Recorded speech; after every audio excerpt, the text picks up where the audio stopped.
ابن الحسن صلواتك عليه وعلى آبائه في هذه الساعة وفي كل ساعة وليا وحافظا وقائدا وناصرا ودليلا وعينا حتى تسكنه أرضك طوعا وتمتعه فيها طويلا. بسم الله الرحمن الرحيم. اللهم صل على محمد وآل محمد. اللهم إني أسألك برحمتك التي وسعت كل شيء وبقوتك التي قهرت بها كل شيء وخضع لها كل شيء وذل لها كل شيء وبجبروتك التي غلبت بها كل شيء وبعزتك التي لا يقوم لها شيء وبعظمتك التي ملأت كل شيء وبسلطانك الذي على كل شيء وبوجهك الباقي بعد فناء كل شيء وبأسمائك التي ملأت أركان كل شيء وبعلمك الذي أحاط بكل شيء وبنور وجهك الذي أضاء له كل شيء. يا نور يا قدوس يا أول الأولين ويا آخر الآخرين. اللهم اغفر لي الذنوب التي تهتك العصام. اللهم اغفر لي الذنوب التي تنزل النقم. اللهم اغفر لي الذنوب التي تغير النعام. اللهم اغفر لي الذنوب التي تحبس الدعاء. اللهم اغفر لي الذنوب التي تقطع الرجاء. اللهم اغفر لي الذنوب التي تنزل البلاء. اللهم اغفر لي كل ذنب أذنبته وكل خطيئة أخطأتها. اللهم إني أتقرب إليك بذكرك وأستشفع بك إلى نفسك وأسألك بجودك أن تدنيني من قربك وأن توزعني شكرك وأن تلهمني ذكرك. اللهم إني أسألك سؤال خاضع متذلل خاشع أن تصامحني وترحمني وتجعلني بقسمك راضيا قانعا وفي جميع الأحوال متواضعا. اللهم وأسألك سؤال من اشتدت فاقته وأنزل بك عند الشدائد حاجته وعظم فيما عندك رغبته. اللهم عظم سلطانك وعلى مكانك وخفي مكرك وظهر أمرك وغلب قهرك وجرت قدرتك ولا يمكن الفرار من حكومتك. اللهم لا أجد لذنوبي غافرا ولا لقبائحي ساترا ولا لشيء من عملي القبيح بالحسن مبدلا غيرك. لا إله إلا أنت سبحانك وبحمدك. ظلمت نفسي وتجرأت بجهلي وسكنت إلى قديم ذكرك لي ومنك علي. اللهم مولاي كم من قبيح سترته وكم من فاضح من البلاء أقلته وكم من عثار وقيته وكم من مكروه دفعته وكم من ثناء جميل لست أهلا له نشرته. اللهم عظم بلائي وأفرط بي سوء حالي وغصرت بي أعمالي وقعدت بي أغلالي وحبسني عن نفعي بعد آمالي وخدعتني الدنيا بغرورها ونفسي بجنايتها ومطالي. يا سيدي فأسألك بعزتك ألا يحجب عنك دعائي سوء عملي وفعالي ولا تفضحني بخفي ما اطلعت عليه من سري ولا تعاجلني بالعقوبة على ما عملته في خلواتي من سوء فعلي وإساءتي ودوام تفريطي وجهالتي وكثرة شهواتي وغفلتي. وكن اللهم بعزتك لي في كل الأحوال رؤوفا وعلي في جميع الأمور عطوفا. إلهي وربي من لي غيرك أسأله كشف ضري والنظر في أمري. إلهي ومولاي أجريت علي حكما اتبعت فيه هوى نفسي ولم أحترس فيه من تزيين عدوي فغرني بما أهوى وأسعده على ذلك القضاء فتجاوزت بما جرى علي من ذلك بعض حدودك وخالفت بعض أوامرك فلك الحجة علي في جميع ذلك ولا حجة لي فيما جرى علي فيه قضاؤك وألزمني حكمك وبلاؤك. وقد أتيتك يا إلهي بعد تقصيري وإسرافي على نفسي معتذرا نادما منكسرا مستقيلا مستغفرا منيبا مقرا مذعنا معترفا لا أجد مفرا مما كان مني ولا مفزعا أتوجه إليه في أمري غير قبولك عذري وإدخالك إياي في سعة من رحمتك.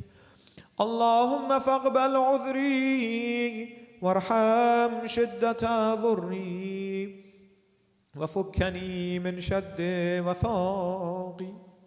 يا رب ارحم ضعف بدني ورقة جلدي ودقة عظمي يا من بدأ خلقي وذكري وتربيتي وبري وتغذيتي. هبني لابتداء كرمك والصالف برك بي.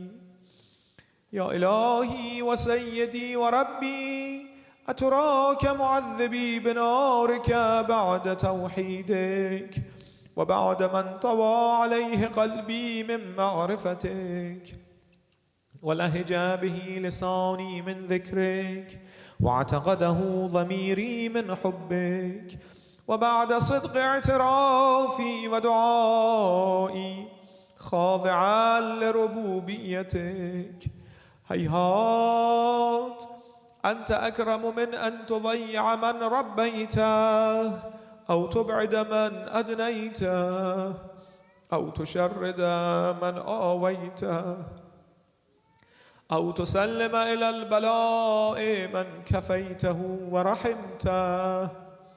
وليت شعري يا سيدي وإلهي ومولاي، أتسلط النار على وجوه خرت لعظمتك ساجدة، وعلى ألسن نطقت بتوحيدك صادقة، وبشكرك ماضحة، وعلى قلوب اعترفت بإلهيتك محققة، وعلى ضمائر حوت من العلم بك حتى صارت خاشعة، وعلى جوارح سعت إلى أوطان تعبدك طائعة، وأشارت باستغفارك مذعنة. ما هكذا الظن بك، ولا أخبرنا بفضلك عنك يا كريم. يا رب، وأنت تعلم ضعفي عن قليل من بلاء الدنيا وعقوباتها، وما يجري فيها من المكاره على أهلها، على أن ذلك بلاء ومكروه، قليل مكثوه، يسير بقاؤه، قصير مدته. فكيف احتمالي لبلاء الآخرة وجليل وقوع المكاره فيها، وهو بلاء تطول مدته ويدوم مقامه، ولا يخفف عن أهله، لأنه لا يكون إلا عن غضبك وانتقامك وسخطك. وهذا ما لا تقوم له السماوات والأرض. يا سيدي، فكيف بي وأنا عبدك الضعيف الذليل الحقير المسكين المستكين؟ يا إلهي وربي وسيدي ومولاي، لأي الأمور إليك أشكو، ولما منها أضج وأبكي، لأليم العذاب وشدته أم لطول البلاء ومدته؟ فلئن صيرتني للعقوبات مع أعدائك، وجمعت بيني وبين أهل بلائك، وفرقت بيني وبين أحبائك وأوليائك، فهبني يا إلهي وسيدي ومولاي وربي. صبرت على عذابك، فكيف أصبر على فراقك؟ وهبني صبرت على حر نارك، فكيف أصبر عن النظر إلى كرامتك؟ أم كيف أسكن في النار ورجائي عفوك؟ فبعزتك يا سيدي ومولاي أقسم صادقا، لئن تركتني ناطقا لأضجن إليك بين أهلها ضجيج الآملين، ولأصرخن إليك صراخ المستصرخين، ولأبكين عليك بكاء الفاقدين، ولأنادينك أين كنت يا ولي المؤمنين، يا غاية آمال العارفين، يا غياث المستغيثين، يا حبيب قلوب الصادقين، ويا إله العالمين. أفتراك سبحانك يا إلهي وبحمدك تسمع فيها صوت عبد مسلم سجن فيها بمخالفته، وذاق طعم عذابها بمعصيته، وحبس بين أطباقها بجرمه وجريرته، وهو يضج إليك ضجيج مؤمل لرحمتك، ويناديك بلسان أهل توحيدك، ويتوسل إليك بربوبيتك. يا مولاي، فكيف يبقى في العذاب وهو يرجو ما سلف من حلمك؟ أم كيف تؤلمه النار وهو يأمل فضلك ورحمتك؟ أم كيف يحرقه لهيبها وأنت تسمع صوته وترى مكانه؟ أم كيف يشتمل عليه زفيرها وأنت تعلم ضعفه؟ أم كيف يتقلقل بين أطباقها وأنت تعلم صدقه؟ أم كيف تزجره زبانيتها وهو يناديك يا رب؟ أم كيف يرجو فضلك في عتقه منها فتتركه فيها؟ هيهات، ما ذلك الظن بك، ولا المعروف من فضلك، ولا مشبه لما عاملت به الموحدين من برك وإحسانك.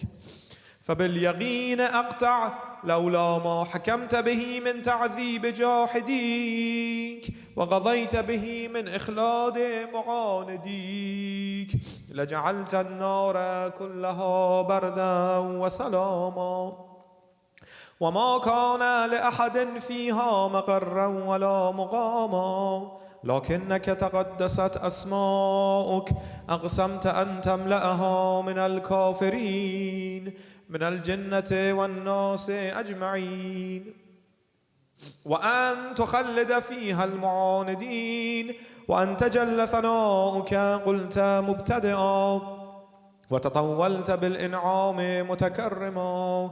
أفمن كان مؤمنا كمن كان فاسقا لا يستوون.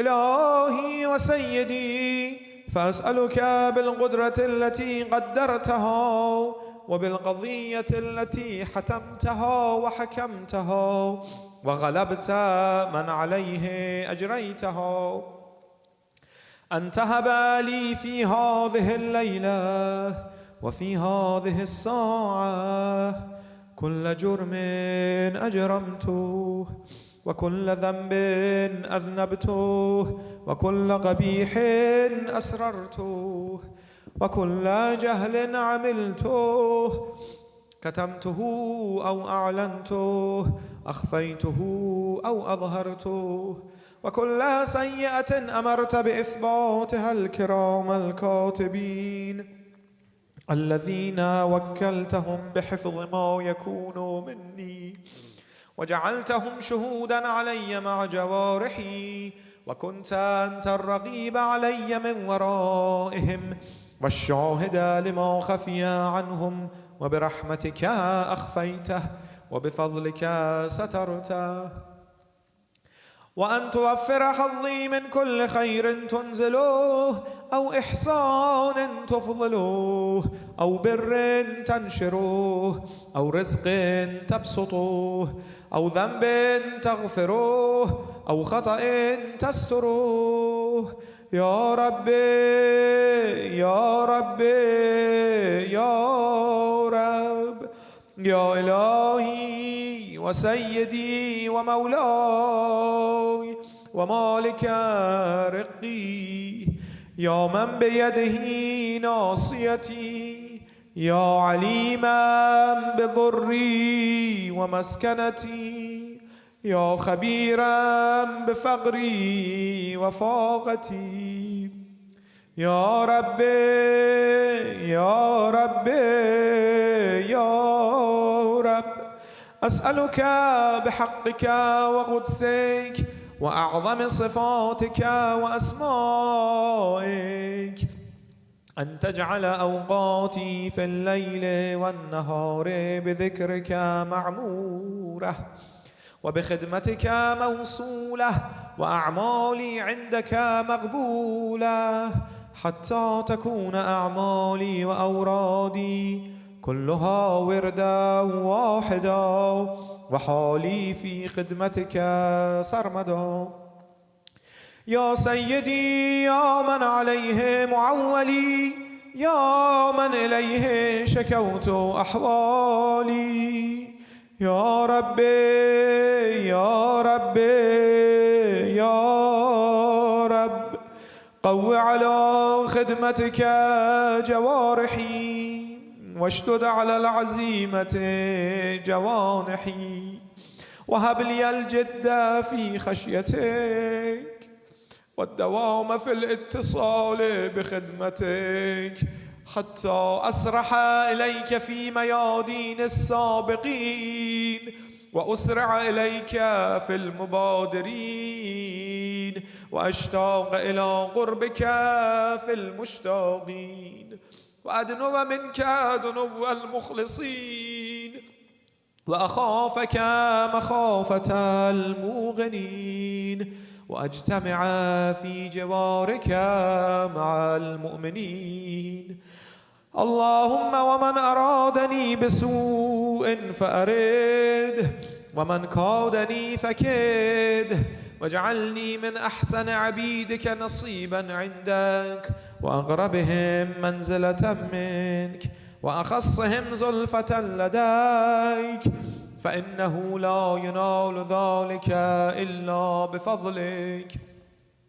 وجد لي بجودك، واعطف علي بمجدك، واحفظني برحمتك، واجعل لساني بذكرك لهجا، وقلبي بحبك متيما، ومن علي بحسن إجابتك، وأقلني عثرتي، واغفر زلتي، فإنك قضيت على عبادك بعبادتك، وأمرتهم بدعائك، وضمنت لهم الإجابة.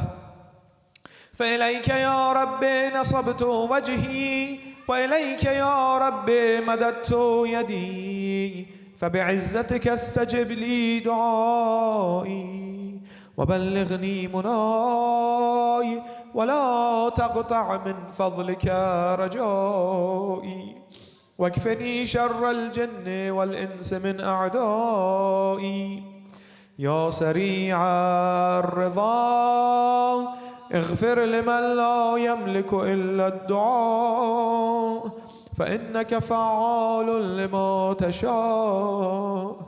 يا من اسمه دواء، وذكره شفاء، وطاعته غنى، ارحم من رأس ماله الرجاء، وسلاحه البكاء. يا سابغ النعم، يا دافع النقم، يا نور المستوحشين في الظلام، يا عالما لا يعلم، صل على محمد وآل محمد، وافعل بي ما أنت أهله. وصلى الله على رسوله والأئمة الميامين من آله وسلم تسليما كثيرا.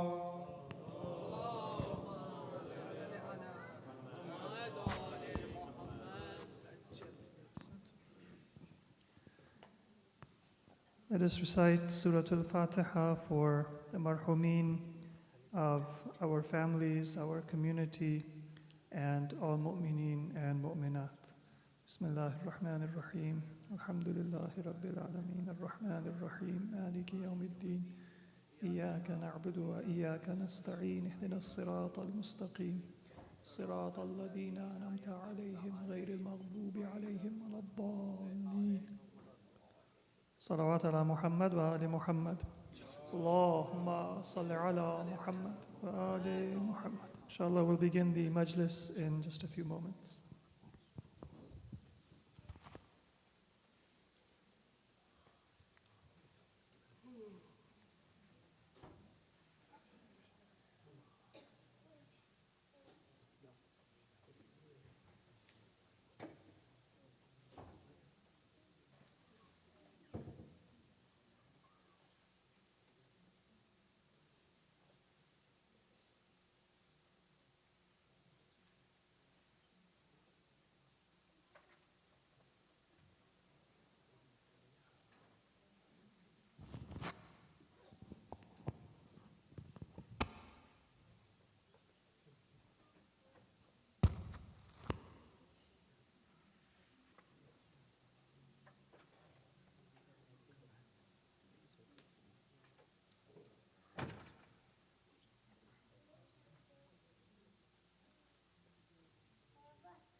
صلوات.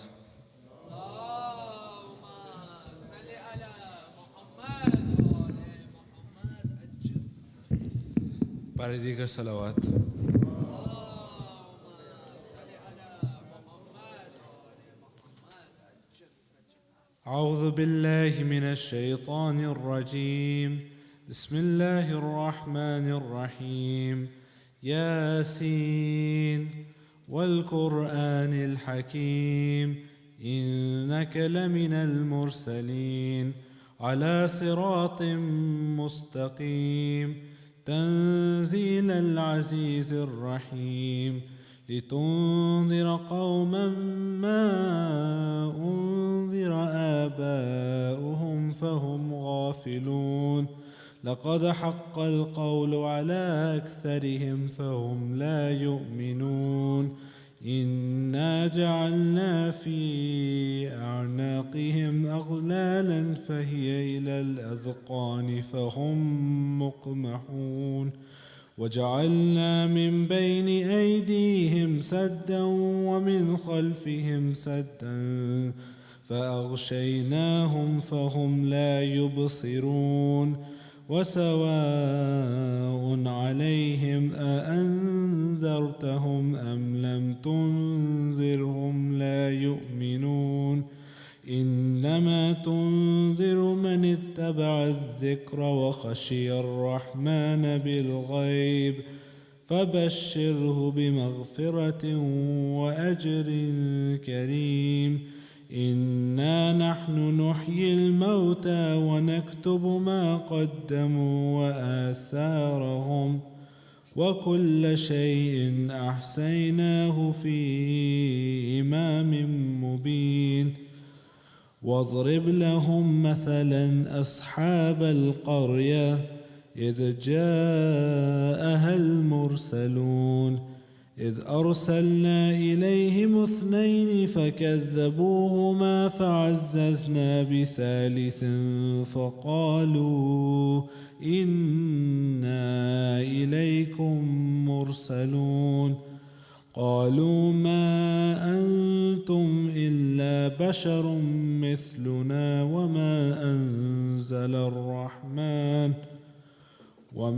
أنزل الرحمن من شيء إن أنتم إلا تكذبون. قالوا ربنا يعلم إنا إليكم لمرسلون وما علينا إلا البلاغ المبين. قالوا إنا تطيرنا بكم لئن لم تنتهوا لنرجمنكم وليمسنكم منا عذاب أليم. قالوا طائركم معكم أئن ذكرتم بل أنتم قوم مسرفون. وجاء من أقصى المدينة رجل يسعى قال يا قوم اتبعوا المرسلين اتبعوا من لا يسألكم أجرا وهم مهتدون. وما لي لا أعبد الذي فطرني وإليه ترجعون. أتخذ من دونه آلهة إن يردني الرحمن بذر لا تغني عني شفاعتهم شيئا ولا ينقذون. إني إذا لفي ضلال مبين. إني آمنت بربكم فاسمعون. قيل ادخل الجنة قال يا ليت قومي يعلمون بما غفر لي ربي وجعلني من المكرمين. وما أنزلنا على قومه من بعد من جند من السماء وما كنا منزلين. إن كانت إلا صيحة واحدة فإذا هم خامدون. يا حسرة على العباد ما يأتيهم من رسول إلا كانوا به يستهزئون. ألم يروا كم أهلكنا قبلهم من القرون أنهم إليهم لا يرجعون. وإن كل لما جميع لدينا محضرون. وآية لهم الأرض الميتة أحييناها وأخرجنا منها حبا فمنه يأكلون. وجعلنا فيها جنات من نخيل وأعناب وفجرنا فيها من العيون ليأكلوا من ثمره وما عملته أيديهم أفلا يشكرون. سبحان الذي خلق الأزواج كلها مما تنبت الأرض من أنفسهم ومما لا يعلمون. وآية لهم الليل نسلخ منه النهار فإذا هم مظلمون. والشمس تجري لمستقر لها ذلك تقدير العزيز العليم. والقمر قدرناه منازل حتى عاد كالعرجون القديم. لا الشمس ينبغي لها أن تدرك القمر ولا الليل سابق النهار وكل في فلك يسبحون وآية لهم أنا حملنا ذريتهم في الفلك المشحون وخلقنا لهم من مثل ما يركبون وإن نشأ نغرقهم فلا صريخ لهم ولا هم ينقذون إلا رحمة منا ومتاعا إلى حين وإذا قيل لهم اتقوا ما بين أيديكم وما خلفكم لعلكم ترحمون وما تأتيهم من آية من آيات ربهم إلا كانوا عنها معرضين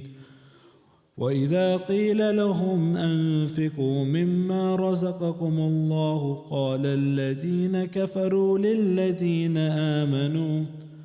للذين آمنوا ونطعم من لو نشاء أطعمه إن أنتم إلا في ضلال مبين ويقولون متى هذا الوعد إن كنتم صادقين ما ينظرون إلا صيحة واحدة تأخذهم وهم يخصمون فلا يستطيعون توصية ولا إلى أهلهم يرجعون ونفخ في الصور فإذا هم من الأجداث إلى ربهم ينسلون قالوا يا ويلنا من بعث من مرقدنا هذا ما وعد الرحمن وصدق المرسلون إن كانت إلا صيحة واحدة فإذا هم جميع لدينا محضرون فاليوم لا تظلم نفس شيئا ولا تجزون إلا ما كنتم تعملون إن أصحاب الجنة اليوم في شغل فاكهون هم وأزواجهم في ظلال على الأرائك متكئون لهم فيها فاكهة ولهم ما يدعون سلام قولا من رب رحيم وامتازوا اليوم أيها المجرمون ألم أعهد إليكم يا بني آدم ألا تعبدوا الشيطان إنه لكم عدو مبين وأن اعبدوني هذا صراط مستقيم ولقد أضل منكم جبلا كثيرا أفلم تكونوا تعقلون هذه جهنم التي كنتم توعدون اصلوها اليوم بما كنتم تكفرون اليوم نختم على أفواههم وتكلمنا أيديهم وتشهد أرجلهم بما كانوا يكسبون ولو نشاء لطمسنا على أعينهم فاستبقوا الصراط فأنى يبصرون ولو نشاء لمسخناهم على مكانتهم فما استطاعوا مضيا ولا يرجعون ومن نعمره ننكسه في الخلق أفلا يعقلون وما علمناه الشعر وما ينبغي له إن هو إلا ذكر وقرآن مبين لينذر من كان حيا ويحق القول على الكافرين أولم يروا أنا خلقنا لهم مما عملت أيدينا أنعاما فهم لها مالكون وذللناها لهم فمنها ركوبهم ومنها يأكلون ولهم فيها منافع ومشارب أفلا يشكرون واتخذوا من دون الله آلهة لعلهم ينصرون ولا يستطيعون نصرهم وهم لهم جند محضرون فلا يحزنك قولهم إنا نعلم ما يسرون وما يعلنون أولم ير الإنسان أنا خلقناه من نطفة فإذا هو خصيم مبين وضرب لنا مثلا ونسي خلقه قال من يحيي العظام وهي رميم قل يحييها الذي أنشأها أول مرة وهو بكل خلق عليم الذي جعل لكم من شجر الأخضر نارا فإذا أنتم منه توقدون أوليس الذي خلق السماوات والأرض بقادر على أن يخلق مثلهم بلى وهو الخلاق العليم إنما أمره إذا أراد شيئا أن يقول له كن فيكون فسبحان الذي بيده ملكوت كل شيء وإليه ترجعون صدق الله العلي العظيم صلوات.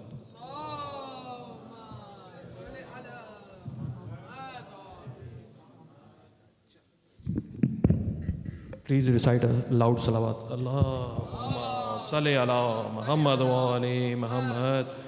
Now I would like to invite Zain Mohsin to come and recite a salam. Salawat.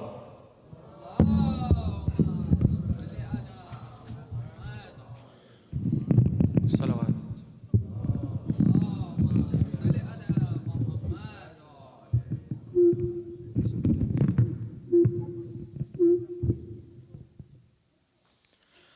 मैं खाके Karbala हूँ रुतबा मेरा जुदा है मैं खाके करबला हूँ रुतबा मेरा जुदा है बिन्ते अली ने मुझको चादर बना लिया है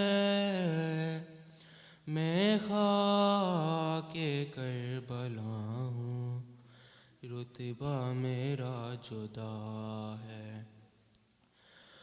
करते हैं रश्क मुझ पर कौसर के भी किनारे ज़ैनब के सर पे मैंने 2 साल हैं गुजारे मेरा हर एक ज़र्रा हर जुल्म का गवाह है मैं खाके करबला हूँ रुतबा मेरा जुदा है अकबर जवान कासिम गाजी से चांद तारे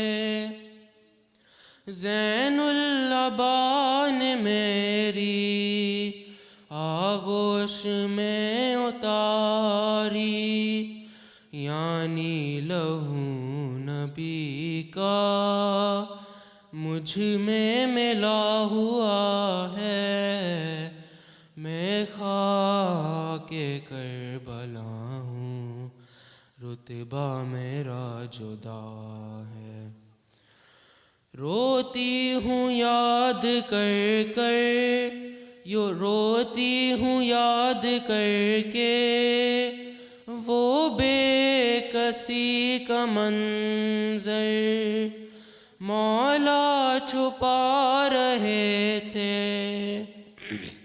मुझ में वो लाश असगर उस दिन से आज तक ना मुझको सकून मिला है मैं खाके करबला हूँ रुतबा मेरा जुदा है।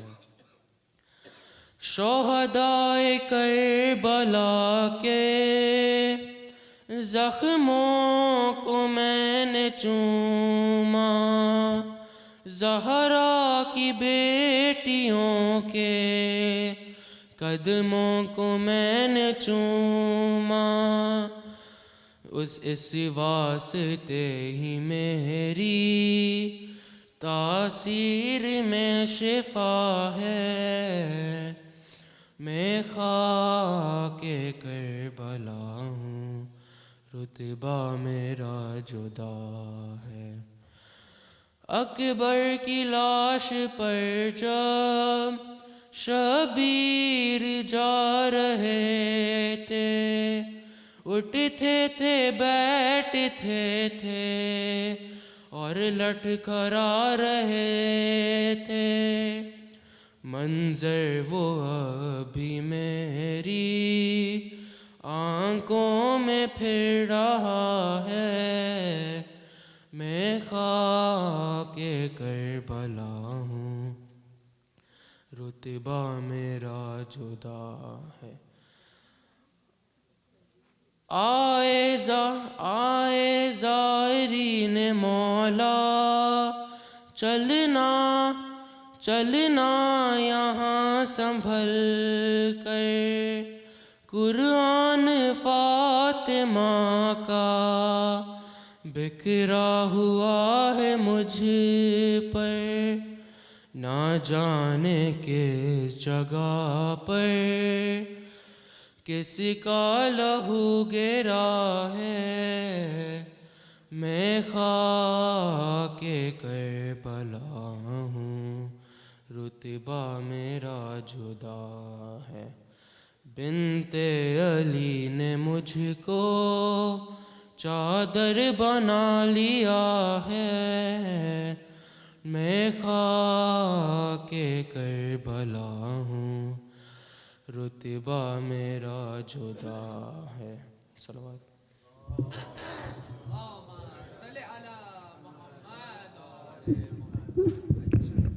Salawat.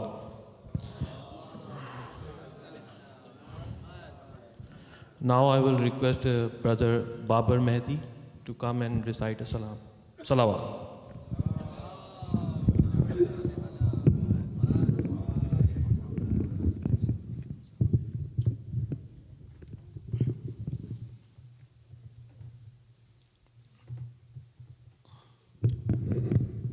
एक दफ़ा दरूद पढ़ दीजिए।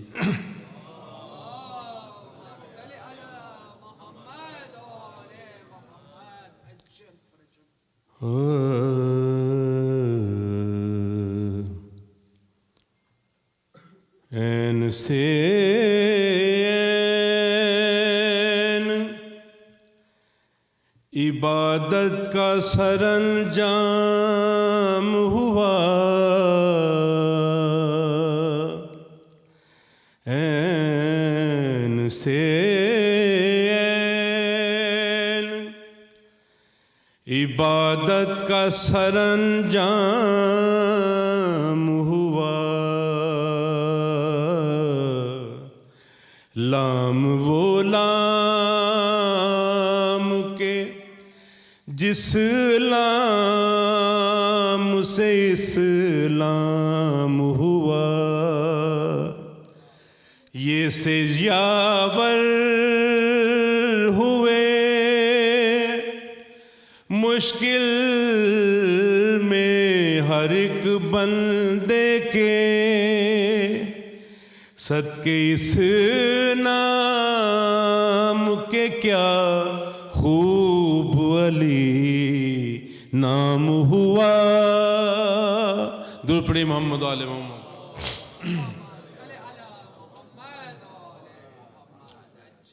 मरहुमा की मग़फ़िरत के लिए एक सोज पेश कर रहा हूँ। एक बात दुरूद पढ़िए मोहम्मद आले मोहम्मद।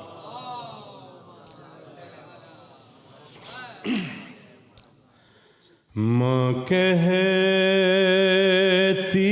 थी उठ जाग, मेरी जान सकीना उठ घर को चले खुल गया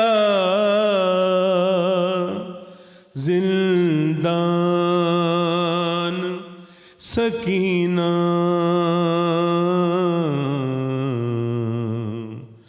माँ कहती थी उठ जाग मेरी जान सकीना बूंदे जो तेरे शिम्र ने छीने थे दिला दूं एक नन्ही सी चादर है तेरे सर पे उड़ा दूं घर जाने का अब हो गया सामान सकीना माँ कहती थी उठ जाग मेरी जान सकीना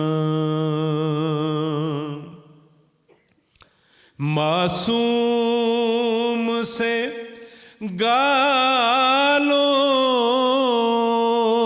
पे तमाचे भी हैं खाए रो रो के कहा करती थी बाबा नहीं आए रोता है तेरे हाल पे जिंदान सकीना माँ कहती थी उठ जाग मेरी जान सकीना उठती ही नहीं लाख उठाया है कई बार लो मर ही गई आज वो बाबा की अज़ादार लब खोल तेरी माँ है परेशान सकीना माँ कहती थी उठ जाग मेरी जान सकीना वारिस न रहा मेरा रहा ना मेरा असग़र जाती हूँ सकीना तुम्हें जिंदान में खो कर उजड़ा है मेरा कैसा गुलिस्तान सकीना माँ कहती थी उठ जाग मेरी जान सकीना उठ घर को चले खुल गया जिंदान सकीना माँ कहती थी उठ जाग मेरी जान सकीना दुरूद मोहम्मद वाले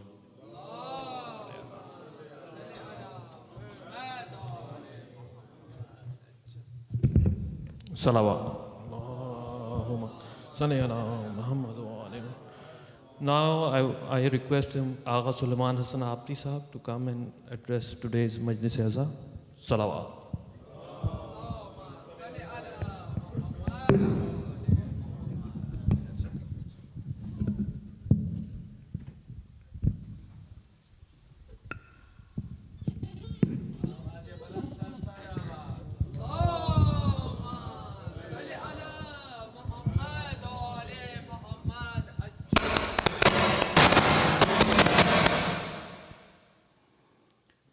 صلوات على محمد وآل محمد.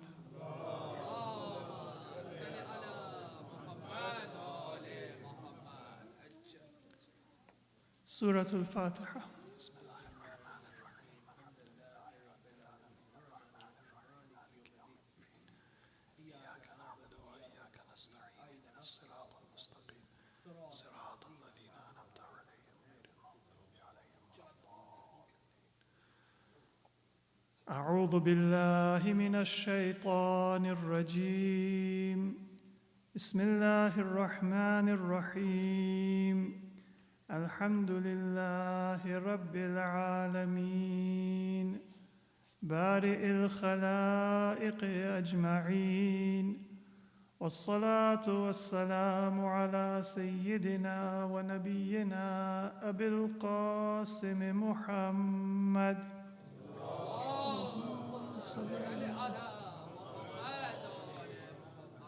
وعلى أهل بيته الطيبين الطاهرين ولعنة الله على أعدائهم إلى قيام يوم الدين. رب اشرح لي صدري ويسر لي أمري واحلل عقدة من لساني يفقه قولي أما بعد. Dear brothers and sisters, Assalamu alaikum wa rahmatullahi wa barakatuh. Today we are commemorating the martyrdom of our 10th Imam, Imam Ali al-Naqi al-Hadi alayhi salatu was-salam. Salawat ala Muhammad wa ali Muhammad.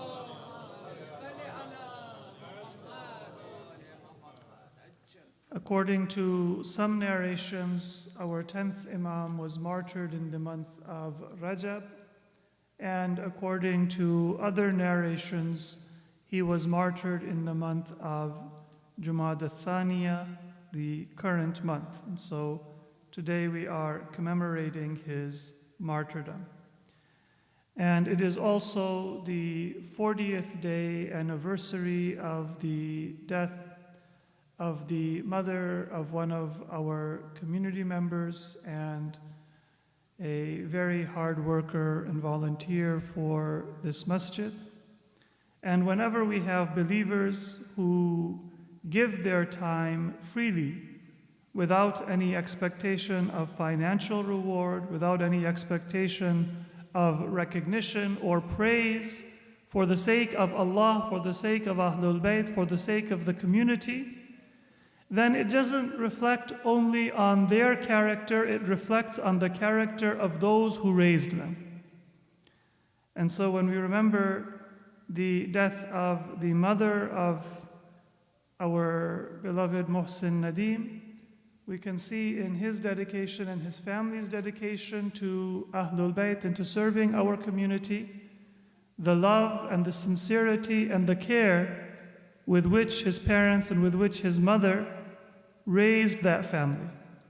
And so we pray to Allah subhanahu wa ta'ala to raise Marhuma Anis Fatima in the company of Muhammad wa Ali Muhammad alayhimus salatu wassalam in the hereafter. Salawat ala Muhammad wa Ali Muhammad. Because all of us, those who are alive and those who are deceased, our actions, our character is always full of shortcomings and weaknesses. But our aspiration and our ideals and our love, they are pure. And we ask Allah subhanahu wa ta'ala to treat us in the hereafter not on the basis of our actions, but rather on the basis of our intention and our affiliation and our love for God and the appointed leaders of humanity and representatives of God on this earth. So for Marhuma Anis Fatima, let us recite Surah Al-Fatiha and ask Allah to elevate her rank in the company of Ahlul Bayt. Bismillahir Rahmanir Rahim. Alhamdulillahi Rabbil Alameen. Ar-Rahmanir Rahim. Maliki Yawmiddin. Iyaka na'budu wa iyaka nasta'een. Ihdina as-sirata al-mustaqim. Sirata alladhina an'amta alayhim. غير المغضوب عليهم ولا الضالين. صلوات على محمد وعلى محمد. اللهم صل على. And of course, the best way we can remember our deceased family members and community members is to keep alive that sincerity and that intention with which they lived their lives and with which they served Ahlul Bayt in our own lives, and to pass on that value system to our younger generation. The legacy of love and service for God and for the Prophet and for the family of the Prophet, that is not just something that gives us tranquility in this life and salvation in the hereafter, but it is the greatest legacy and the greatest gift that we can send forth to our loved ones, that brings light and that brings blessings when we are in greatest need of divine support, mercy, and forgiveness. Today, when we remember our 10th Imam, in fact, we are remembering one of the most difficult periods that ever the followers of Ahlul Bayt went through. And that is the period in which Banu Abbas increased their oppression of the Imams and the followers of the Imams to the greatest extent. Sometimes when we think of the suffering of Ahlul Bayt, we think that the peak must have been in Karbala, and the peak must have been on the day of Ashura. And of course, in terms of the tragedy that befell humanity and all of God's creation, and the tragedy that befell Ahlul Bayt, there is no greater sacrifice, no greater tragedy, no greater martyrdom than the martyrdom of our third Imam, Imam Hassan ibn Ali alayhi as-salatu wassalam, and his family and his companions in Karbala. But in terms of the oppression and in terms of the circumstances of society, there is a time when the general oppression and sacrifice that was called upon by the followers of Ahlul Bayt and by Ahlul Bayt themselves was even greater than it was at the time of Imam Hassan and Imam Hussein. And that is when we look at the time of our 10th Imam in particular. After Karbala, very quickly, the government realized that their strategy of attacking Ahlul Bayt physically and attacking Ahlul Bayt in terms of their reputation is not going to succeed. And even before the successors of Yazid, Yazid himself pretended that he was opposed to what Ubaidullah ibn Ziyad did in Karbala. Today, if you look at some histories, they actually say that Yazid was not responsible for the tragedy of Karbala. Some of you may be familiar with this controversy and this wrong opinion that is circulated to say that this was a crime committed by the governor of Yazid in Kufa, Ubaidullah ibn Ziyad, and not by Yazid. The short and simple answer to that is that if Yazid was opposed, then what did he do to punish the person who committed that crime? Because according to the false claim of Muawiyah, Ubaidullah ibn Ziyad was his son, or was the son of his brother, his nephew, Ziyad ibn Abi. So, if he was the cousin of Yazid and the governor of Yazid and a prince from Banu Umayyah, then either what he is doing is in the name of the government, or what he is doing is a rebellion against the government. And if you say that Yazid was not responsible, then what did he do to punish Ubaidullah ibn Ziyad? If Ibn Ziyad was not punished, but rather he was kept in his position, and in fact he was rewarded for his crime, then it is not possible for Yazid to say that I have nothing to do with it. But Yazid did say that. And why did he say that? He realized that whoever is associated with the crime of harming Ahlul Bayt will be hated by all the Muslims, not just in Kufa and not just in Medina, but even in Damascus and even in Sham itself. And so verbally he said that I have nothing to do with it. And he sent word to his governor in Medina that from now on, do not cause any harm to Imam Zainul Abidin and to Bani Hashim. It was superficial, but it was one form of a superficial protection. Contrast that with the time of our 10th Imam, Imam Ali al-Naqi alayhi salam. Salawatullah Muhammad. There were 6 caliphs of Banu Abbas who ruled in the time of our 10th Imam. But the one of them who had the longest rule was a caliph known as al-Mutawakkil. Mutawakkil was his title, his name was Ja'far. Mutawakkil was one of the greatest enemies of Ahlul Bayt who ever ruled over the Muslim Ummah, to an extent that he gave a command that people are to be prevented from doing ziyarah of Karbala. And anyone who goes to Karbala is to be subjected to imprisonment or death. And he gave the command that a canal is to be built and water is to be brought so that the water covers the grave of Imam Hussein and the grave is not even visible for people to come and to visit it. And then when the grave is flooded, Mutawakkil gave the command that it is to be converted to farmland.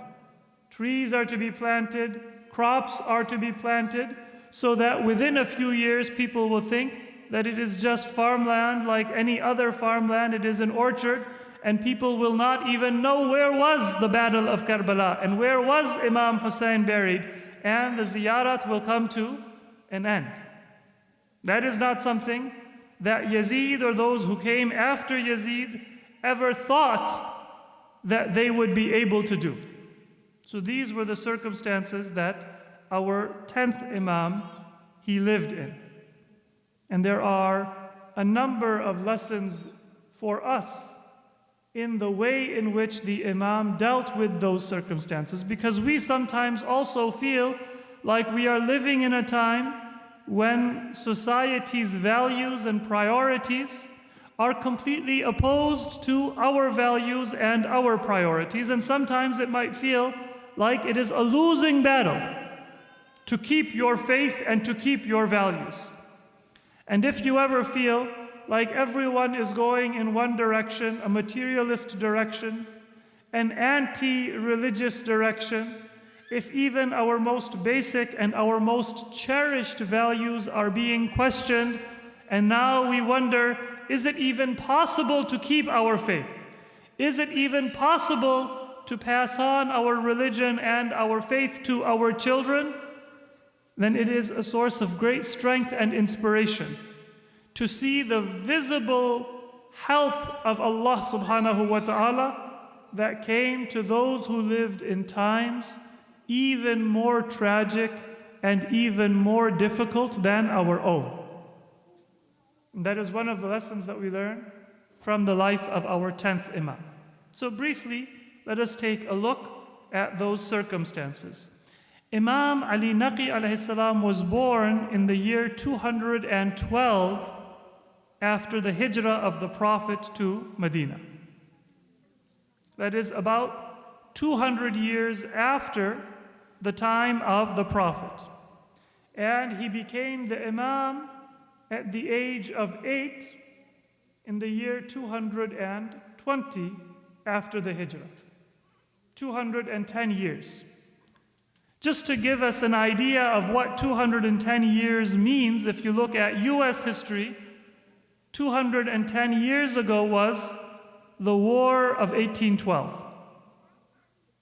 Now, how many of us we have any kind of a direct connection to what took place 200 years ago?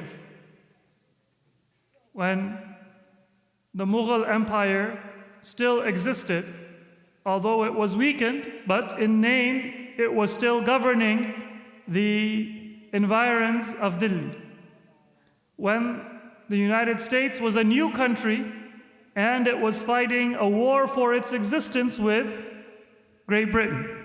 The White House was burned down, and there was a threat that maybe the United States will only live for a few decades and it will come to an end.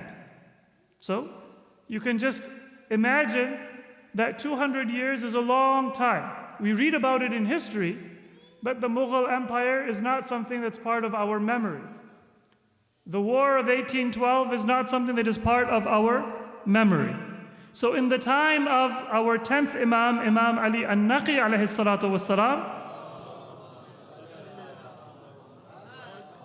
that same distance had passed since the time of the Prophet, with the difference that there was no social media, there were no recordings, there was not widespread literacy, so there is a difference of 2 centuries, and there is even greater power that the government has through its propaganda, through its money, through its weapons, to assert a certain teaching as the official teaching of Islam. Even today you can see that propaganda is very effective. Even today you can find that there are many societies that are inherently oppressive, but they think that they are very fair and very just. There are many societies that are authoritative, but they think they are democracies. So even today propaganda exists, and it is very effective. But in a time when people did not have literacy, in a time when people did not have access to multiple sources of information, in a time when technology was not as advanced, that propaganda was even more effective. And if it wasn't effective, then the force of the government was even more direct. And so one of the key challenges that our 10th Imam had was to preserve the true teachings of the Prophet. It had become something which was now far in history. We think 1400 years is a long time, but even 200 years is beyond living memory. The people at that time, their parents, their grandparents, none of them had had any kind of a personal connection to the time of the Prophet and the values of the Prophet. And multiple generations had grown up under the propaganda and under the oppression of the government. What was the way in which our Imams, they ensured the teaching of the genuine Islam and the values of the Prophet were preserved? One of the key ways is that our Imams raised people to be scholars and then referred people to those scholars.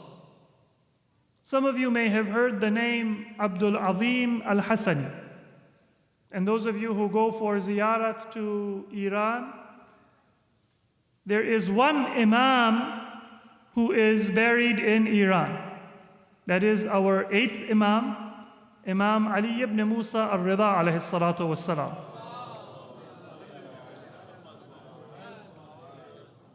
But there are a number of important ziyarat and places of visitation in Iran other than Ma'sumin. Among the Ma'sumin, there is just one. One of them, of course, which all of us are familiar with, is Fatima, known as Al-Ma'suma bint Musa al-Kadhim, the sister of Imam Rida alayhi salatu wasalam, who is buried in the city of Qum, a center of scholarship and learning, right from the time of our Imams up until the present day. Another is the son of Imam Musa Kadhim, brother of Imam Rida, known as Shah, Ahmad ibn Musa, buried in Shiraz. Not as common, but also an important ziyarat if somebody has the ability to go and visit. And one of these important ziyarat in Iran is not far from Tehran, in a place known as Shahe, the same Ray that Umar ibn Sa'ad was desirous of ruling, and which is why he turned his back on his conscience and carried out the evil orders of Ubaidullah ibn Ziyad. In Ray, there is a great-grandson of our second Imam, Imam Hassan, known as Abdul Azim al-Hassani. And Abdul Azim al-Hassani was a close companion of our 10th Imam, Imam Ali al-Naqi alayhi salatu wassalam.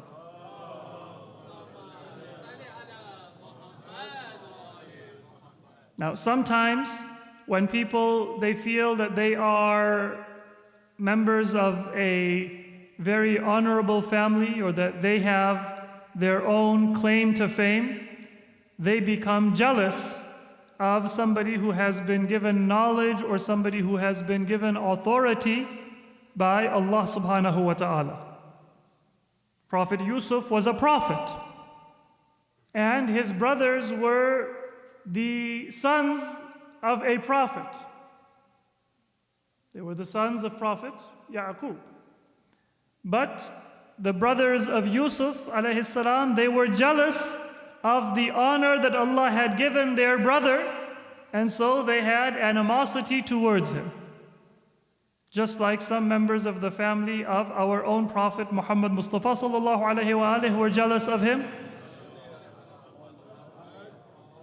And others of Quraysh were jealous of Imam Ali, and our Imams, they also suffered that same kind of jealousy and that same kind of animosity from their family members. But then there were those people who were descendants of our other Imams that were humble, and they didn't say that, well, we are Sayyid and our grandfather was Imam Ali and our grandmother was Fatima Zahra and we also have a certain honor, but rather they said that it is our honor to be the servants of Ahlul Bayt alayhimus salatu wassalam.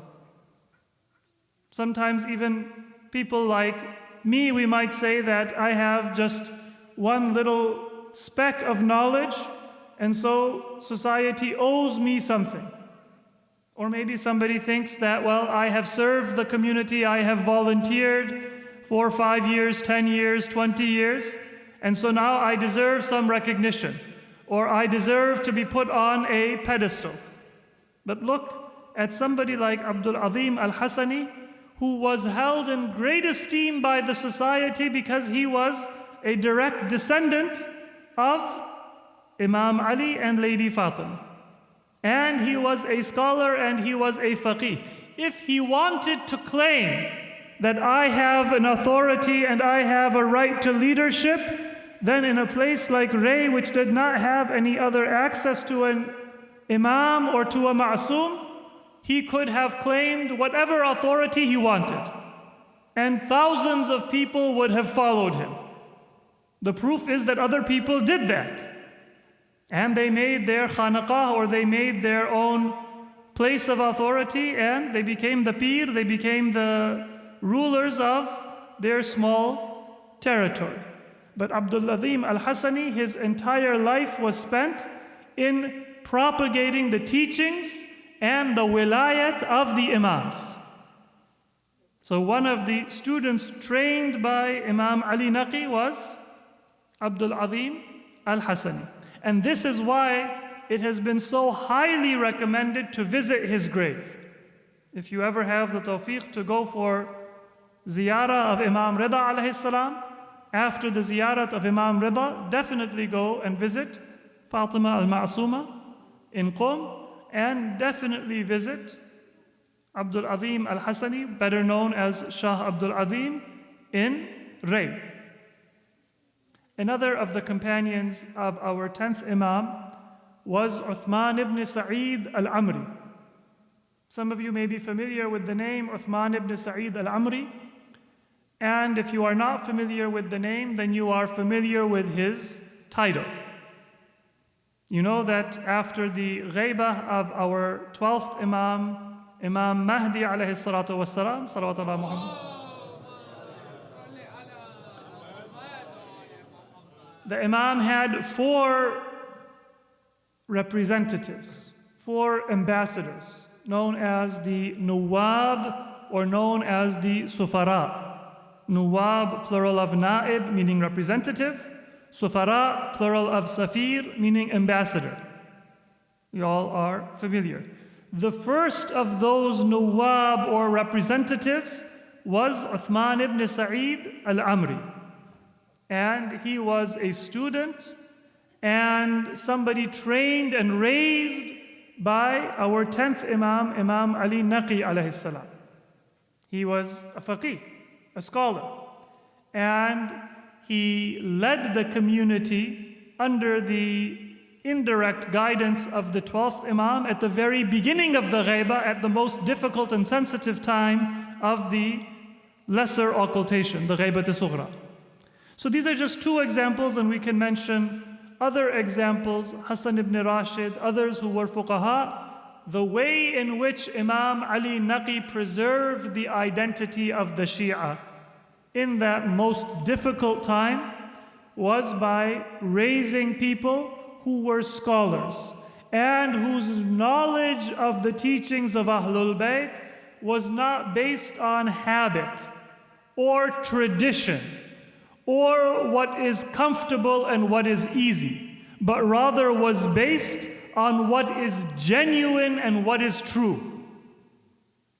Sometimes, any community after 200 years, it has so many rituals, so many customs, so many habits, that those customs sometimes take the place of the purpose and the reason why those rituals exist. And this is not to say that rituals and culture and customs are not good. They are good. They should be honored. But we always have to reevaluate what was the purpose for which Allah subhanahu wa ta'ala instituted these customs. If we don't know what the purpose is and we don't have scholarship and we don't have a connection to scholarship and to ulama and to the genuine teachings of Ahlul Bayt, then the ritual may survive, but the purpose may be forgotten. And in some cases, the purpose may actually be undermined. So the first thing that our 10th Imam did is he encouraged his followers to gain religious knowledge and to connect themselves to those who had knowledge. And it was this connection to scholarship which preserved their faith in times of hardship and in difficulty. Salawat ala Muhammad wa ali Muhammad. One more point about the lifetime of our 10th Imam, 2 teachings of our Imam, inshallah, and then we will conclude this majlis. The other thing to remember, and this is a lesson we learn from the life of our 10th Imam, is that no matter how big the hardship and no matter how difficult the challenge or the struggle may be, no matter how severe the oppression may be, there will always be a source of relief that is given by Allah subhanahu wa ta'ala. And the sunnah of Allah subhanahu wa ta'ala is that He gives you that support from a source that you least expect. And sometimes it is ironic that Musa alayhi salam grows up in the house of Fir'aun. After Fir'aun has tried to eliminate all sources of opposition and even killed so many innocent children and so many innocent people, it is in his own house that the one who will end the rule of Fir'aun grows up, and he doesn't realize it. The same thing happened in many other periods of history. The one who ended the rule of the descendants of Abu Sufyan was the son of Yazid. The reason why Yazid caused so much damage, and the reason why Yazid was even willing to kill the grandson of the Prophet, was to keep a kingdom for himself and for his family. And you can see what his plans were in that he named his son Muawiyah, meaning he wanted his son to revive the glory in his view and the power and prestige of his father Muawiyah. But what happened?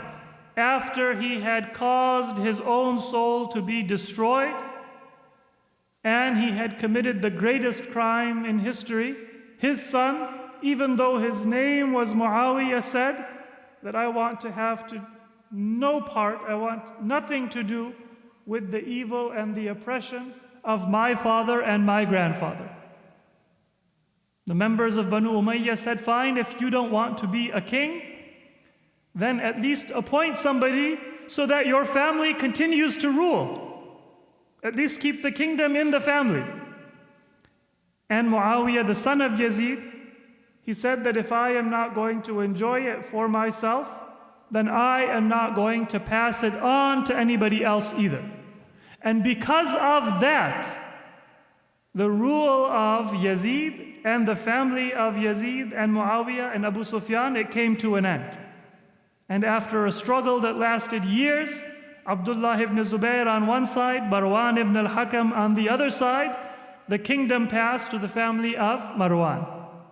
Now, Yazid could not have imagined that I am going to cause all of this corruption and all of this evil in the land for the sake of my family so that their kingdom can last 1,000 years.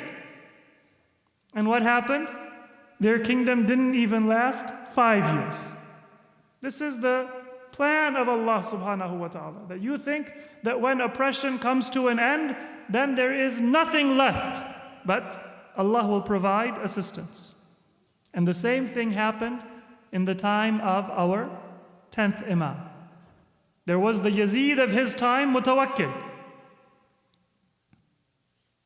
Mutawakkil, he was the one who caused Imam al-Naqi to have to leave Medina and come to Samarra. He was the one who forbade people to visit Karbala. He was the one who would arrest anybody suspected of love or loyalty to Ahlul Bayt. If somebody came and asked a question of the Imam, they were put under arrest. If somebody offered a gift, khums, or even a hadiyah to the Imam, they were put under arrest. Many of them were killed. But Mutawakkil had a son, Muntasir. And he said that I cannot stand the evil that my father has committed. And according to a narration, there was a dua that our 10th Imam made to Allah subhanahu wa ta'ala, that don't let Mutawakkil survive after he has repeatedly oppressed Ahlul Bayt and the Muslims. And that prayer was carried out by a coup d'etat that took place, led by the son of Mutawakkil, Muntasir. And those were just 6 months in which Muntasir ruled the Muslim Ummah. He could not survive because the family of Bani Abbas, they were all opposed to Ahlul Bayt. So they immediately put an end to the rule of Muntasir. But that 6-month period after Mutawakkil, that was the only time in the 33-year imamat of Imam al-Naqi when there was no oppression and the Imam was able to speak to and communicate with his followers. Somebody might say in the time of Mutawakkil that everything is done. Turn your back to Ahlul Bayt. There's nothing left. The building has been destroyed, and even the ruins have been turned to rubble. It's all been extinguished. Put your hope somewhere else. Go and earn money. Go and get rich. Go and find something else. This is what normally happens when there is oppression, when there is hardship. But in the household of Mutawakkil was the destruction of their oppression. His own son Muntasir was the one who said that I will put an end to the oppression and to the policies of Mutawakkil. And even if it was only 6 months, that was the time when Imam al-Naqi had some freedom to be able to communicate and to preach to his followers. So remember, inna ma'al usri yusra. When there is hardship, then have hope and have trust that Allah subhanahu wa ta'ala has a plan. No oppressor, no oppressor, no bully, no hardship is going to last forever. Now, what are some of the teachings of our 10th Imam? One very beautiful hadith of Imam Ali al-Naqi alayhi salatu wassalam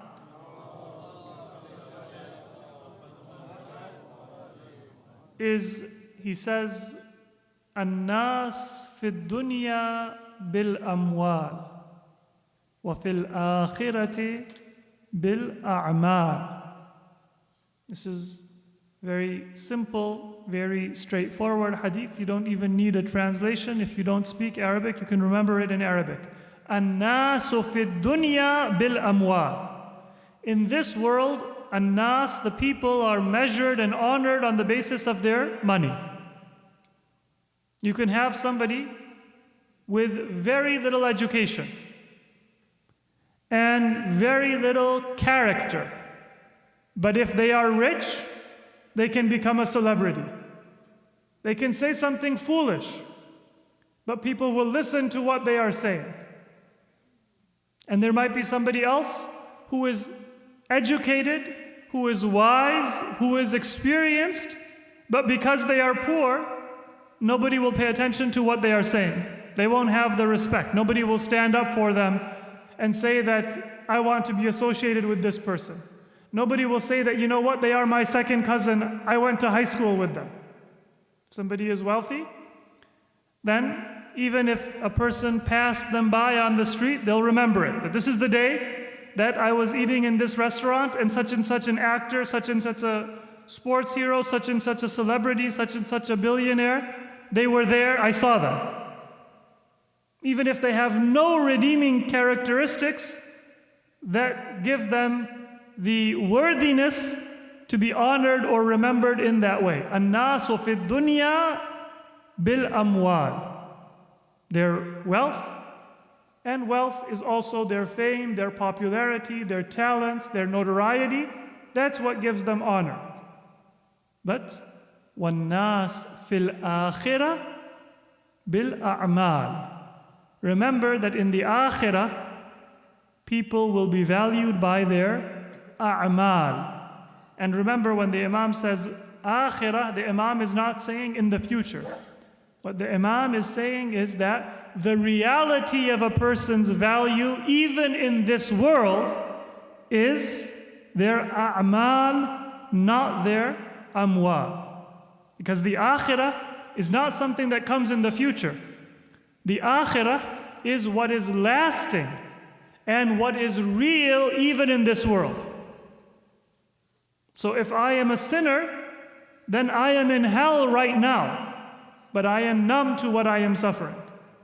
And if I am a good doer, then I am in paradise, and I have peace of my mind and my heart, and I have tranquility even if I might be suffering on the surface.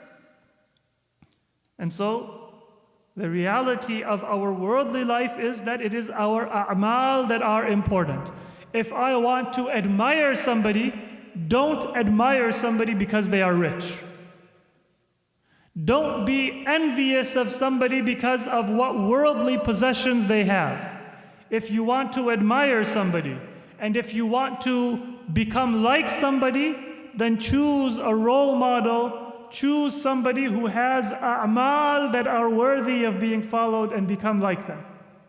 Because that is what will give us success in our lasting life, in dunya and in akhirah. النَّاسُ فِي الدُّنْيَا بِالْأَمْوَالِ وَفِي الْآخِرَةِ بِالْأَعْمَالِ. What truly matters is a'mal and not amwal. And the second and final hadith related to this is the Imam says, Al-haram la yanmi wa innama la yubarak lahu fi. If somebody has haram property, then that's not going to grow. And sometimes people say that, well, I know somebody who cut corners and lied and cheated and they got rich. So it does grow. But the Imam says, وَإِنَّمَا لَا يُبَارَكُ لَهُ فِيهِ. If the haram property, it grows, then there will not be barakah in it. مَا أَنفَقَهُ لَا يُؤْجَرُ عَلَيْهِ. If you spend it, then you're not going to get rewarded because it is haram. وَمَا خَلَّفَهُ كَانَ زَادَهُ إِلَى النَّارِ. And if you leave it as an inheritance, then that will be what brings you to hell, because you have left behind something that is haram. You can't spend it, you can't leave it, there is no barakah and no blessing. And so our Imam is reminding us that true wealth and true honor, it comes from a'mal. And if we have anything in this world, we should make sure that we are acquiring it, we are keeping it, we are spending it in accordance with what is halal. Because that which is haram, it doesn't last. Even the most powerful government, it doesn't last. Banu Abbas, they had pride in the time of Harun. When he would see a rain cloud in the sky, he would say to the cloud, go and pour your rain wherever you want. Because wherever the raindrops fall and wherever the crops grow, I will receive the tax revenue from that rainfall. The arrogance of Harun. And what happened? Just a short time after, less than 30 years after the time of Harun, the people of Baghdad rebelled. That, oh, Banu Abbas, your soldiers are causing havoc in our city. And so Banu Abbas were forced to remove themselves and their soldiers from Baghdad, and they went and they made a military encampment in Samarra. That's the weakness of a government that 30 years ago was so powerful that the caliph said that it doesn't matter where the rain falls, I'm going to get rich. And now, a generation later, his descendants have to flee Baghdad to a new city. And they made a military encampment within Samarra. They called it Askar. And so Imam al-Naqi and Imam Hassan Askari, they are called Askari because they were put under house arrest in Askar. Nothing of this world remains. But it was a great oppression that our 10th Imam was subjected to. Mutawakkil, he had the Imam removed from his home in Medina and forcibly brought to Askar, to Samarra, and placed under house arrest. And Mutawakkil and those caliphs who came after him, they would say that anybody who spends time in the company of Imam al-Naqi, put that person under surveillance. And if they are a follower of Ahlul Bayt, then arrest them.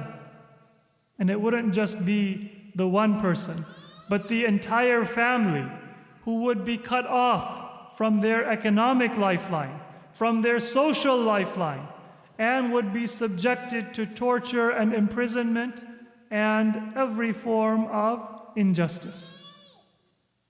And sometimes the caliphs would give the command that go without any warning and invade the home of the Imam and search every room and every corner of the house and see what letters are there from the Shia. See what weapons there are if they are hidden somewhere in the house.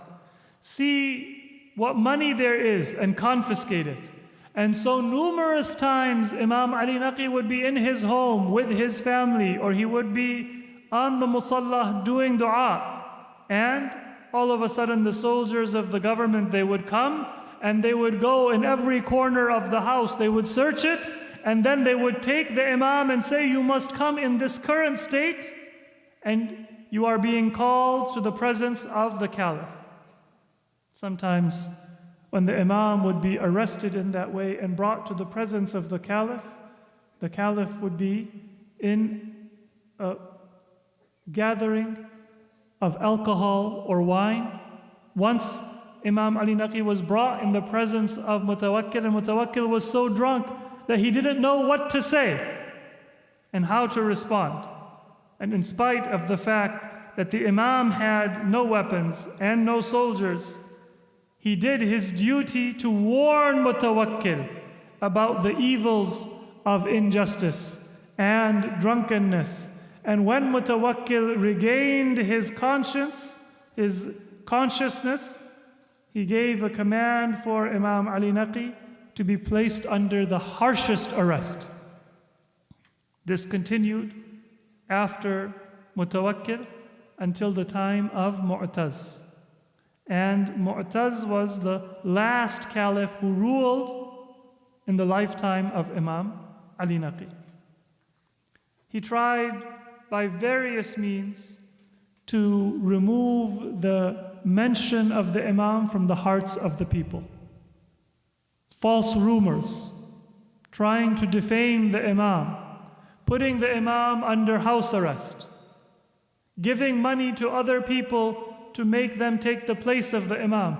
But finally, Mu'taz realized that so long as Imam al-Naqi is alive, people's hearts, their love, their attention will always come to Ahlul Bayt. And so he gave a command to his brother Mu'tamid that the Imam must be poisoned. And now our Imam, he is surrounded in a city of his enemies. He is under house arrest. He is constantly subjected to surveillance and oppression, and he is poisoned. And at this time, there is nobody with our Imam but his young son, Imam Hassan Askari. And our young Imam Hassan Askari, he sees his father in his last moments, and he sees that the poison is so strong that it is now causing the color of Imam al-Naqi to change. And he is on his deathbed, and Imam Hassan Askari begins to weep. And so Imam al-Naqi, he offers consolation to his son.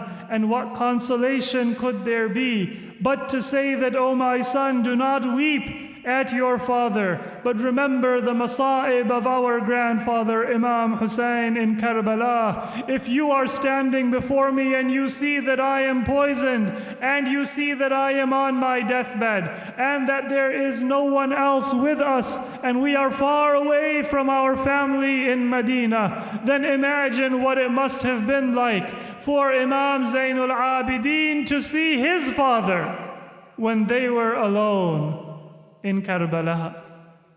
But Imam Hussein was not poisoned. Imam Hussein was surrounded by 30,000 soldiers with drawn swords who were thirsty for the blood of the family of the Prophet. If you are going to weep, then weep for the ghurbah, weep for the suffering, weep for the loneliness and the solitude of Imam Hussein, and weep for the grief of Imam Zainul Abidin when his father came to bid farewell to him. And Imam Zainul Abidin said that although I am sick and I can only sit with difficulty, "Oh my Aunt Zainab, bring me a staff that I can lean on, and bring me a sword that I may fight with, for how can I stand here and see that my father Imam Hussein is alone?"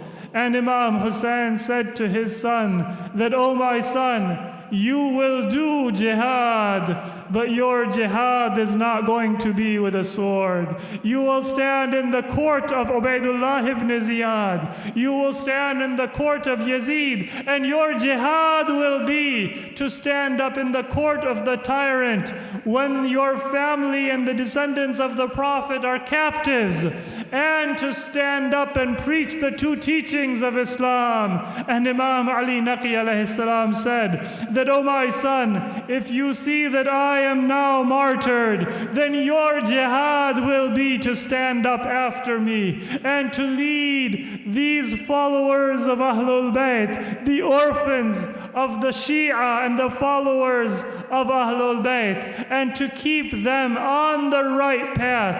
Imam Hassan Askari, he saw the martyrdom of his father, and all alone he performed the final funeral rites, readied the body of Imam al-Naqi for burial. And then there was a miracle of Allah subhanahu wa ta'ala, that same Imam who had been marginalized, and that same Imam who had been oppressed, now the entire city of Samarra was in mourning and in grief. Those who were present in Samarra, they said, "We didn't know whether a person had died or whether Qiyamah had come, because the entire city, even those people who had no knowledge of the Imam, they came out wearing black and mourning and grieving that the descendant of Imam Rida, the descendant of Rasulullah, has died." and now he is going to be buried. It was at that time that Imam Hassan Askari stood forward. He performed the funeral prayers, and the Shia knew that he is the successor and the heir of Ahlul Bayt.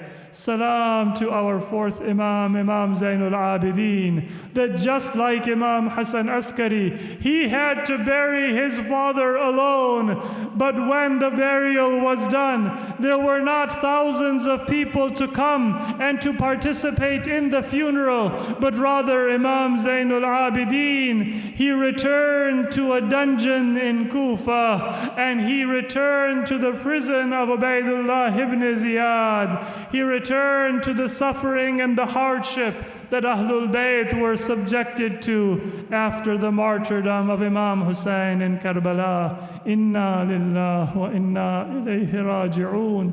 وَسَيَعْلَمُ الَّذِينَ ظَلَمُوا أَيَّ مُنْقَلَبٍ يَنْقَلِبُونَ. O Allah, we ask for you to accept this remembrance of our Imam on our behalf and on behalf of our deceased relatives and community members.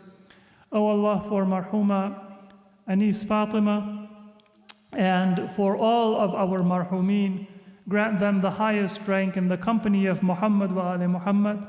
O Allah, as we have remembered in the time of Imam al-Naqi, there was oppression, there was opposition from the government. It seemed like the world was at its darkest point, but you provided support to Ahlul Bayt and to the followers of Ahlul Bayt. You gave them your tawfiq and your rahmah. O Allah, we lived in a difficult time as well. We live in a time when the culture and the values of society are in opposition to your teachings. So grant us your tawfiq and grant us your rahmah to stay on the true path and to continue to teach and to follow the values we received from Ahlul Bayt. O Allah, keep alive the love and the values of Ahlul Bayt in our families and in our descendants until the day of judgment. O Allah, hasten the appearance of our Imam and count us among his true followers and his sincere supporters. Assalamu alaikum wa rahmatullahi wa barakatuh. Salawat ala Muhammad wa ali Muhammad.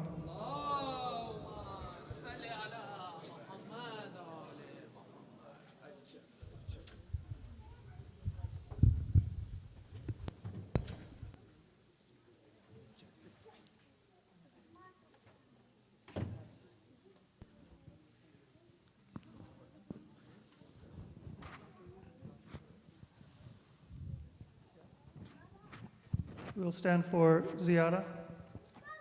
On our behalf, on behalf of our parents, on behalf of Marhumin, and on behalf of all mu'mineen and mu'minat.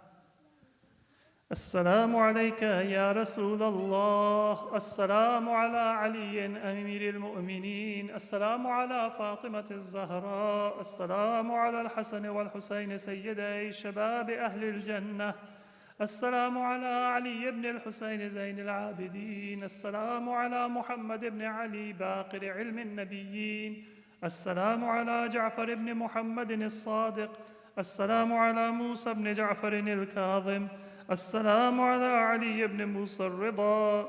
السلام على محمد بن علي الجواد. السلام على علي بن محمد الهادي.